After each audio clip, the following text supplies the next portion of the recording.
Hello everyone, I'm Shagun Nawada. I'm the founder of shagunnawada.in, an online institute which offers courses in anti-money laundering, transaction monitoring, screening, and other risk-related roles. In today's video, let us discuss what happens after investigator raises a request for information with the branch. What is the procedure the branch follows, to get the information back to the investigator from the customer.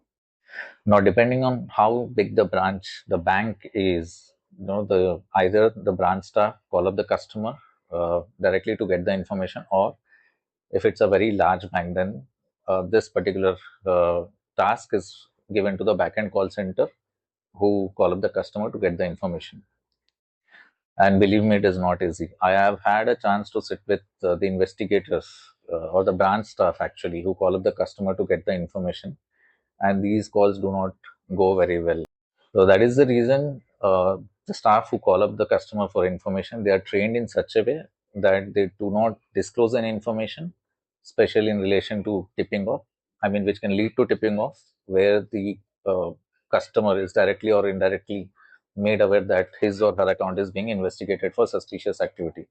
So these branch staff who call up the customer, or the call center staff who call up the customer, are trained specifically to call up the customer in such cases and get the information without tipping off the customer in any ways. And what are the responses you get when the branch staff calls the customer? They just disconnect, or the customers feel at times that there's a fraudster who's giving a call, and the customer might lose the money.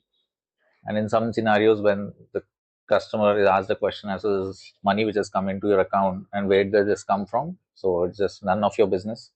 Who are you to ask me about my money? Who are you to monitor my finances? So all those type of answers, which is pretty much common in the banking industry. But yes, it's a very difficult task for the branch staff to get information without disclosing, why are these questions being asked to the customer. So how will the branch staff get the information? So generally they are trained to give a sales pitch to the customer. So what they do is they call up the customer and say that, okay, we've noticed that so and so money has come into your account and it has been lying there for a couple of months now. And if you would have invested in one of our products or reached out to your relationship manager or a fund manager, you could have gained, 3,000 pounds or 5,000 pounds within those that specified time frame. So if at all you're interested, if you could just let us know, this is the benefit which we are offering specifically to you because you are a well-known customer, or you have a very good track record with the bank. Now if at all the customer tends to agree, then there comes the barrage of questions. The first question would be, where did you get this money from, and what are you planning to do with this money? Was this money part of your inheritance, or was there a sale of property? Some questions are leading, some questions are very open-ended. The task here the caller has to manage is to keep the conversation very short, and at the same time make notes so that this can be written as a proper email back to the investigator. So they are listening, processing the information, at the same time making notes, and also trying to ascertain in the mind as to what should be the next question. So believe me, it's a very difficult job.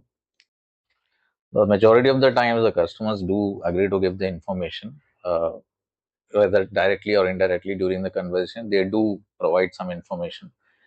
At times what happens is the branch is not able to contact the customer. So when the branch has made numerous attempts to contact the customer and the customer is still not able to come on the phone or answer any questions, then an email is sent to the customer asking for bits and pieces of information, again keeping it very secretive, stating, I mean, not giving the information or giving an indication to the customer that the account is being monitored for some kind of unusual activity.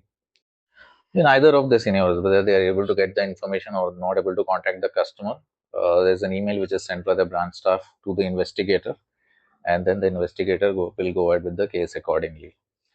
So now the main point why I wanted to include this topic in the video is there any way the investigator could help the branch staff and make their life much easier?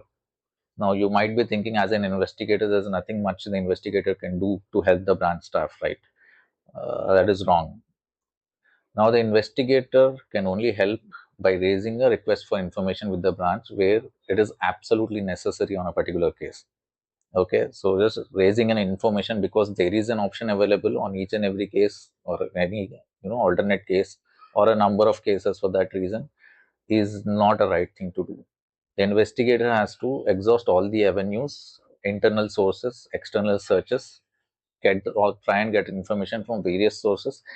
If at all you are able to get the information, then it's well and good. Otherwise, the request for information should be used as a last resort by the investigator. You know, so that is how you can help the frontline staff. I mean, the tellers, the relationship managers, the branch managers, in making their life much easier. That's it for today. I wanted to discuss this topic because I thought it's a very important one.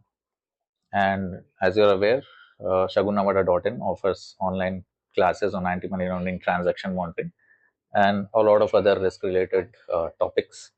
So if you are interested, or any of the candidates, aspiring candidates who are interested to join these courses, you can message me or give me a call on the number which is displayed there.